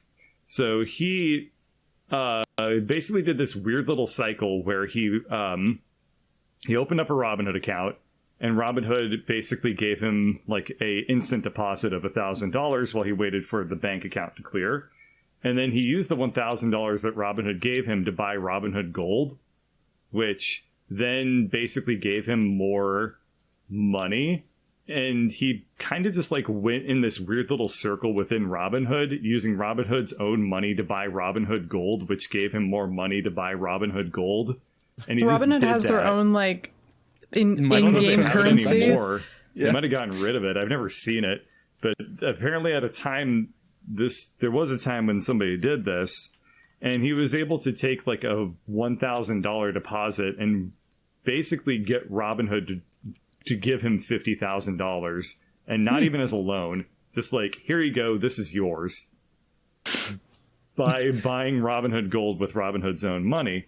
He then turns around with this and he says, I'm gonna short Apple. He turns around and says he's gonna short Apple. Apple posts their earnings report for that quarter, and they skyrocketed. This was one of Apple's best trading days when this happened. And he posts a video of the guy posts a video of him on his phone of watching his Robinhood portfolio. And it literally is like he starts at like, a couple thousand or something. And then within a minute of the stock market opening, his portfolio goes down by like $45,000. Yeah. And that's what happens. It was not his money. Yeah. It was Robinhood's money. So it costs Robinhood money. Oh my God. And he makes the funniest fucking noise. He goes, I can't emulate it, but if you ever see the word guh, G-U-H, if you see that, you know that you're dealing with some dumbass on WallStreetBets, because guh is a meme of very epic proportions. This is required viewing. I don't know when we're gonna watch it, but I'm gonna link this at some point, and you all are gonna experience just how fucking funny of a sound this person made. I do have to experience this now. I feel like it's important. Yeah, Keith put it in post. Or in the comments. I don't know. It might even get a copyright strike. Who the fuck knows? No, just put it in the comments. We can link it in the comments. I'll type the time code. Yeah. Keith, can you also I don't put actually in even this, know what this, happened this? to that guy. I think that Robinhood again footed the bill, but they allowed him to keep his account. The top result is a video titled "Guh." The legend of Control the Narrative, a peak WallStreetBets hero. That's it. Yeah. That's oh god, he was a brave soul, truly a legendary man. Did he lose money though? Of course he lost money. What? Yeah. No. I mean, what I mean is, did because he wasn't doing Robinhood it with his own most money. of it, but he also had to like pony up. I think like half of the amount. They were like, you owe us like at least $20,000 or something. Because he had money that wasn't just in Robinhood. He had to pay it out of his own bank account or something as a result. But they let him keep his account at least, so... That's the whole play stupid games, get stupid prizes. Yeah, but I mean, if you glitch infinite money, like... that's stupid games, man. You can't do that. Well, yeah. I mean, unless you're just gonna flee or something, like to I don't know, an island somewhere. Some people's claim they've been incredibly quiet about this, but other people, there's rumors that other people saw what Irony Man was doing, and they infinite money glitched, but then they disappeared quietly. Like they didn't. They were murdered. They like invested it. WallStreetBets. And they like effectively stole money from Robinhood. I don't know if that's true or not, but that's kind of been like a rumor. What a fucking crazy subreddit, you know? What a what a nutty place. I mean, yeah, that's the thing is like it's a world that a lot of people don't have much insight into, which is like, the stock market. And when you talk about these stories, it's like, what's going on here? Why is this happening? But like, he sounds like a frog. Yeah. We found the guh. Yeah, he like chokes a little bit. It sounds like a croak, like a frog croak. I know. Oh, it's a beautiful. That's the only sound he makes. He looks completely dead faced the entire video. But so it's the point where I literally like, because we're podcasting, I didn't hear the sound the first time, and I genuinely was like, "Is this the wrong video?" Because like a minute of him being completely stone faced, but one tiny weird burp.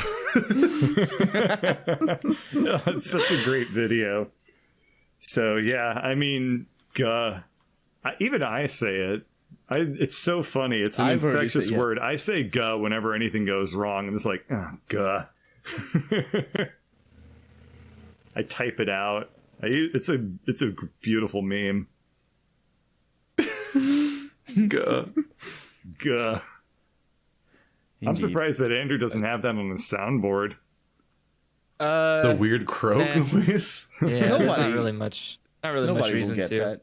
Oh, It's very. Why do you need that when you have? Oh no. Oh no. That's good. That's much better. The two I recently added was oof and goofy falling. Goofy falling. Nice. It's useful. Come on, you don't like. Oh, that. Oh, that's goofy great. falling. I thought you said oofy goofy. falling, like Oh, falling no, and then goofy oofing, falling. like making an Yeah, oof I as you fall. I mean, that's kind of what it sounds like. Do you have a Howie scream? I love that one. That was the best. Do you have Howie scream on you? Howie scream? Yeah. That Yeah. one. No. The tie That's fight. the, That scream. That's what it's called. That's the fire bats, right? And It's the Firebat Academy in StarCraft. and the academy Yeah. rather. Yeah. That was always so fucking weird. Yeah. It's so Are weird. they on fire it's the only right building now? that does that. And it was so loud, and it played out over any other sound effect in the game. Yeah. Right? It's so Yeah, weird. you click on it, and it would just scream at you for like 5 seconds, and you couldn't It makes hear you not- anything else. It makes you not want to do the upgrades because Yeah. that's where you would do them. Just click them all at once. Also, is it the implication that's my Wall Street Bets story. I don't really have anything else to share. If you heard any of this stuff and you decided that Wall Street Bets is for you, You're taking what down the the fuck? Unsubscribe. And also, Yeah. I'm Yeah, sorry that I that's the did wrong that to lesson. you, but please. It's like that time that don't Shammy make me made like a feel 2-hour guilty. video trashing Overwatch, and then I became an Overwatch fan immediately. The wrong response to stimulus. Yeah. That's how you stick it to them.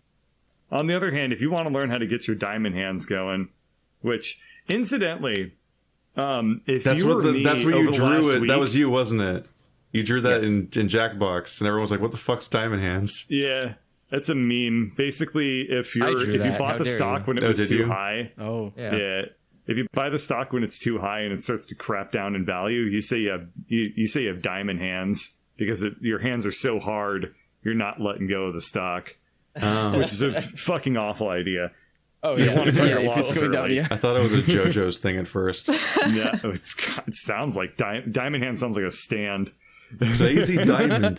But anyway, let me tell you, I love that song. when you're me and you're dealing with a root canal and you're on painkiller medication, diamond handing bite. is so much fucking easier. Because your ability to give a shit about like, oh man, I'm losing money right now. Oh well. That feeling is way easier to conjure when you're high on opiates. Yeah, this is why we didn't talk about this last week, is because Bird was dying. Oh, it was awful. How do you? I was mentioned- telling we Lady mentioned Bird that. about this. Yeah. What's the strength that they gave you? I feel like they didn't give me crap for mine. Well, did you have an infection throughout well- your skull? Yeah, No, but they I did had give me they did give me opioids for my root canal. I had an incredibly bad infection. I mean, the X-rays, like, basically it was like almost the size of like, I want to say like bigger than 2 grapes of like just pus and shit in my mouth and sinuses. So that was fun. I was telling Ladybird about this earlier, that like it's not the worst illness I've ever had, but it's by far the worst like I've ever felt while being sick. It was torture. I would wake up at 4 a.m. and be like, I'm going to throw up from pain. And I almost thought I was going to have to go to the emergency room, because it was like, I need to go get like painkillers. I need to get put on morphine like now. But I toughed it out and just went to a dentist instead. Like after like maybe a day and a half of dealing with it, I went to a dentist and I was like, something's wrong. Please fix it and give me painkillers. And he was like, something's wrong, dude. You need to see a specialist, and here's some painkillers. It was a cool dentist, but yeah, he was like, he took an x-ray and he was like, oh, that's bad. You need to see a specialist, and they're all closed this weekend. I'm going to give you as much as I can to get you through this, dude. And I went and I saw the specialist, and he took a scan and he was like, oh, that's bad. And that's the reaction like, you want from all your doctors is, yeah, that's not me. Yeah. They were much more professional about it, but they were very calmly like, yeah, you need to get this taken care of immediately. Absolutely don't delay on any of this whatsoever. And yeah, when I got the second x-ray, that guy was like, we're going to do a root canal now. Is now a good time for you to get this done? Like, because we got right now. Right. You made all your doctors go, guh. What a stressful thing to just find out is happening now. Yeah. Like, by the way, root canal now. We're doing this. Now. We're just gonna. I had a very strong suspicion I was going to need one. That's the one where they bore into the top of your tooth, completely hollow it out, go down both of like the sides of like the roots, and completely hollow that out too, basically, and then just fill it in with fake. Yeah. You just have a fake inside of your tooth now. Fake teeth are great. I love fake teeth. I know. I feel so much better.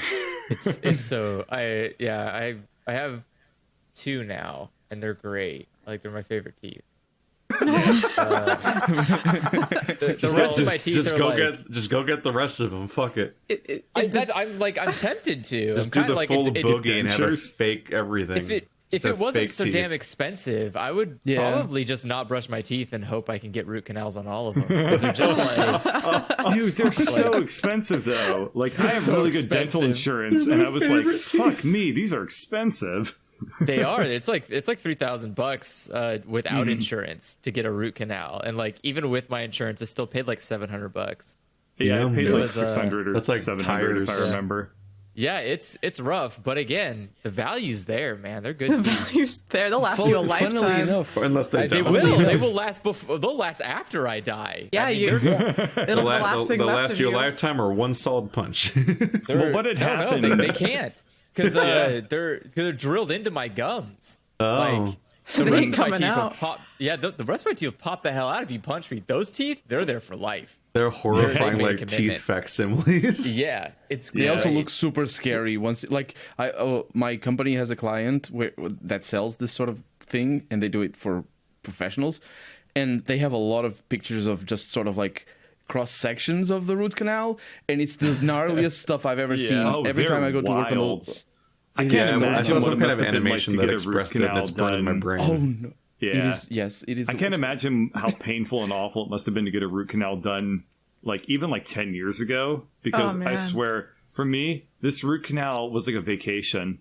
The technology's great. They numbed the shit out of me. They gave me a little iPad thing, and they were like, "You can listen to some podcasts or music or whatever." Aww, I look at the playlist on the iPad. Joe Rogan Experience, Joe Rogan Experience, Joe Rogan Experience. And I was like, I told Ladybird this, and I was like, did he treat like a whole fucking frat like before me. Like, what was that?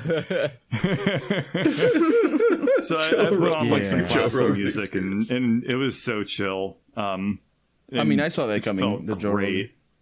Yeah, I always they let you just you can bring your own. Like, I have my phone, I have my wireless headphones. I just sit there and just vibe. They give you like these fancy glasses too that are like completely pitch black. You got the glasses. You can just sit there and you're just like, all right, man, do whatever. What do you the glasses do? You need block out you cannot look at the person. block out the light. So they but don't also, because they're just blaring lights in your face to get into your mouth. They're blaring like a super bright light in front of you. But the nice thing too is that, like, again, you can't feel anything. They put this thing in your mouth that like keeps your mouth open, so you don't have to like strain yourself to like keep it open. They have a thing that does that for you. So you just sit back, you just like relax, listen to your song or whatever, and they just do their thing. You're like, all right, I'm gonna be here for like an hour or two. It's fine, whatever. It's great. I felt it's relaxing. nothing. Yeah, then you when it's all over, they're like, all right, here's some pain pills, here's the antibiotic crap. Take that for like a week and clap. Is there a reason they don't just knock you out? Because it's super dangerous. Yeah. It's really expensive. It's dangerous to knock you out for a root canal? Well, no, just using anesthesia is dangerous in general. Oh, because I was thinking they knock you out for wisdom teeth. Yeah, but even that, they make you sign a bunch of waivers and stuff, because every once in a while someone dies from that. For those? Wow. I feel like they underemphasize the risk when I had my wisdom teeth taken out. And apparently it's something you wouldn't do for a root canal because it's too dangerous. Yeah, being an anesthesiologist pays really well because there is like this like life and death element of like dosing is very specific, and if you fuck up, then someone's dead. So I guess I almost died once, everybody. Oh wow, you feel ladies. Now. I've got emotional scars. I had to do check it twice. them out. I had to get. You were put under twice. I had 4 wisdom teeth, and they all needed to get pulled out, and so they did it on 2 different days because the first 2 were just so bad. Of mine. Wow. Yeah, they like the first 2 were so bad for them. They're like, "Fuck, okay, you gotta come back like in a couple of weeks because you gotta like let it all get out of your system and stuff." And then we're gonna go do the other one. So I had to get knocked out twice. I recovered so fast. Honestly, the thought of going under general anesthesia fills me with so much anxiety. I had it for the weird trust with the other person is weird too. Exactly. I'm just gonna abandon my body in this room with a person. The most recent one I did was like for an endoscopy, and that was like the weirdest version because it was like I was laying in a bed and a guy looks at me and he's like, "All right, I'm gonna need you to do 3 things for me." And I was like, "Okay, what's the all right? All right, let's do it." And he's like, "All right, 1, I need you to put your head right here." He's like, 2, I need you to open your mouth. And that was it. Like, I didn't know what he said for 3. And then when I woke up, and he's like, "Good job, you did all 3 things." Like, wait, what was the third thing though? And he's just like, "Oh no!" I was like, "What the hell?" That's really my anesthesia story. So after I got my wisdom there's teeth probably no pulled, third thing. I was coming out of anesthesia. They were moving me into another room to be like, "Here's the chill out room where you just kind of sleep it off and wake up in like an hour." So they rolled me into that room. I woke up in the middle of that, still super fucked up on the stuff. And I turn to the nurse and I say, "I bet a lot of people say stupid shit when they're on anesthetics, right?" And the nurse just kind of says like, "Yeah." And I said, "I'm not going to do that." And then I fell unconscious.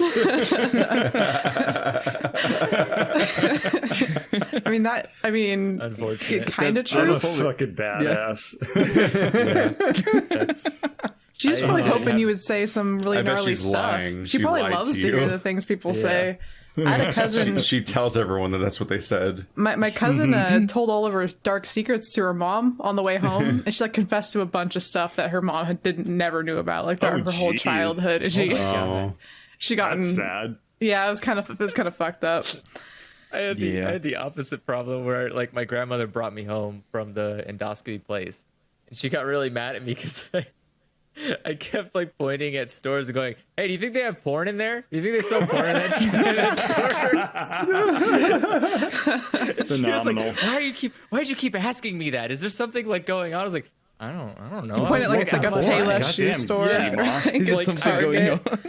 I was sitting there and I was like, basically what happened is when they took me out of the endoscopy place, they gave me like a sandwich for some reason. Like I needed to eat something because my blood was like, my blood sugar was really low, and so I'm sitting there and I'm eating a sandwich, and as we're passing, it's just like, do you think they have porn in there? And I just like eat more of my sandwich. That was so boring. I just had bad balance for a bit, but I don't. Nothing really happened, and like literally, like I didn't take any of the pills that they told me to take. They were just painkillers, not like antibiotics or anything. I was just fine, and then by that evening, it was like nothing had happened except the side of my face was bulgy because I was all swollen. I swole up so when much. I got it for my root canal, I was in so much pain and so swollen that when they apply, you know how the worst part of any sort of dental work is the Novocaine shot itself. Yes, it's like a horrible throbbing stab into your bones. It is. Yeah, I was in so much pain I didn't even feel it. the backside, right? It takes so long. Yeah, I was in so much pain that when they stuck the needle in, I like didn't even register it. Oh my god! Like, I genuinely considered asking if they were doing something wrong when they were when they gave me the painkiller. That's kind of funny because it hurt so much. That's kind of funny because now they both do times topical first, which makes a big difference. It does. It does. Yeah. Both times I went to have anesthesia on my mouth. Well, I currently kind of broke up there. Yeah, I was saying that both times I had anesthesia in my mouth, I was also under pain, and it hurts the shot, but it's not it's not like Keith is making it out to be. It's like pressury. It was really. It's just if really you're already uncomfortable. in pain, you won't even like. I was in so much pain that I didn't even register. Yeah, like how bad it was. Why? Like I've been in way more pain before, but that shot was just like intensely uncomfortable in a way where it feels wrong and you want it to stop. It goes into everything. Please stop. It feels like it goes into your sinus. Like it feels like it goes into your bones. It feels impossibly deep somehow. Yeah, it doesn't feel like there's enough room for all the stuff they're putting. Like, it feels like they're putting a lot into your mouth, and it's like, where is it going? Like, there's just bone there. Like, where is this pocket of? It's going into the bone. Yeah, but I remember. I always tell you take a deep breath and wiggle your toes, and you're like, what? Yeah, that's the spread. For me, the funny wisdom teeth story though is my brother, because he's got this thing where if you say no, tell him not to do something, he does it immediately. He always just reacts to the opposite way to any rules. Punk. And so now he's in drug mode.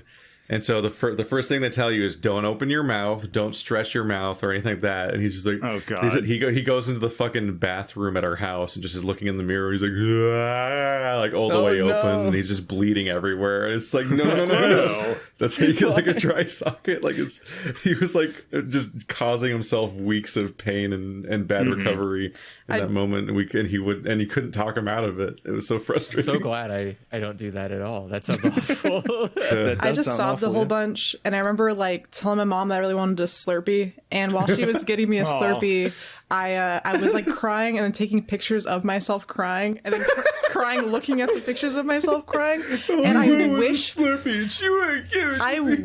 that I still had these pictures because they were so fucking funny. It was just pictures I took of myself crying, and I looked at them and it made me cry more. Like I had empathy for myself. They were like bad drunk night looking pictures. They were not very good. Ooh. My other anesthesia story was I was getting a post put in or something like that. So they put me under. I woke up from the anesthesia and I was like, damn, I feel like I just slept really, really well. Because like the operation was at like 6 a.m. And like when I woke up, it was like 11 or 12 or something in the afternoon. It's like, that was refreshing. But it turns out that the thing that they had used in my mouth I was allergic to, and I didn't know that. Oh, no. So that was a very, very, very rough 2 or 3 days afterwards, where I was like, is this supposed to be really, really painful? Followed by, is it supposed to be coming out of my body on its own? Because it was literally just being rejected. It was rejected. Like my immune system was like pushing it out. And I was like, that doesn't look right. That's a lot of blood and pus. So I had to go back. But now you know. I hate this entire idea. Yeah, I've had a really rough you put anything. dental life. But, oh well, that's mine's what happens boring. when you don't grow up with dental insurance or anything like that. It's like, well, oh god, you get to go to the dentist once a year and hope it goes well. All I've had is one one wisdom teeth removals and one cavity. Ever? Wow. That's the only two dentist things that have happened. I take amazing care of my teeth dentist. now because I got fucking good dentists and good dental insurance, but shit, man.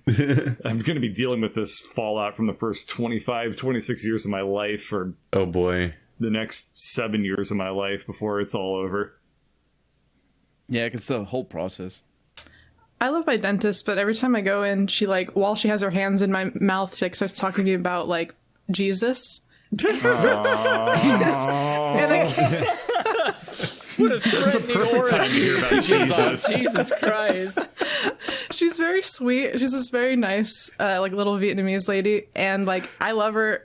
But yeah, no, she only waits until after I can't talk before she starts talking to me about like being saved by Christ and stuff. And I'm like, I wonder if she has like, hilarious. Is she talking to me specifically? Like, does she think I'm some sort of like deviant, or is this just, or does she just, is it just her shtick? I don't know. It's all she can think about. She's just a big fan. I love the heard of idea this that Jesus like, guy? Big fan of his work. I love the idea the moment you're unable to respond back, that's when she brings it up. Not like, Yeah. no, but That's she how doesn't, you like, avoid all the hint at it pesky before. questions. I just look at her receptively, and I just like mumble like with her hands in my mouth, and then I leave, and then my teeth are good, so it's all right. Nice. Yeah. Because of Jesus. Jesus did it. He's the best dentist of all. Yeah. Mine, I think, is like an old. I think she used to do I think she used to work at a children's dentist office, or like something about like her habits are all clearly revolved around dealing with children. Or maybe she's dealing with you that So way. they're perfect, right? But Maybe she's like, so, she thinks you need the extra sweetness. which that would make sense. I go in there very sternly, but no, she talks this way like to everyone, even her coworkers. Like the way she like interacts with them is like, "Hey guys, how's it going? Here's the thing." And it's like there's so many like weird emphasis, and like she drops it, she's like, "Oops, made a mistake. Darn it." And like it's like, what? She sounds doing? And she's in my teeth. She's like, "All right, make sure you hold up your left hand if it hurts, and your right hand if you're acknowledging. Does it hurt?" And then I like don't hold up a hand. She's like, "Good job." And it's like, "Ma'am, I'm not like 5 years old. I get basic commands." And yeah, but it's like But then there's other dentists like But like, and she's just the person who does. But she's only the person who does the like the prep work. She's not the one who does the actual. Yeah, but she's not the one who does the root canal. So the root canal person comes in and is like super stern. It's like, all right, look, we're gonna do this and this. Go ahead, put your headphones on. Here's the light. Like here's the glasses. Go ahead, lean back. Please put your head this way. I'm gonna put the thing in it now. And it's like just quick, like quick fire rap. It's like, thank you. This is what I want. Thank you, sir. Just like let's get good this cop, going. bad cop, my oral cavity. Yeah, like I don't. I want to be as efficient as possible. Sentence. I don't want like no fluff. I think that's all I got energy for today. I gotta bow out, guys. I think we're ready to just close things up today. Okay. So if you want to send in your questions, send them to dialogchoicespodcast@gmail.com. Sometimes we talk about video games, but most of the time we talk about stocks and dentistry. Stock market advice. Yeah. This was all advice that you should follow. Podcast. Definitely not. This is nothing but financial advice. Invest in false teeth. I'm telling you, it's going to be as good as gold one day. Bye. Bye now. See you later. Bye. Bye. Bye.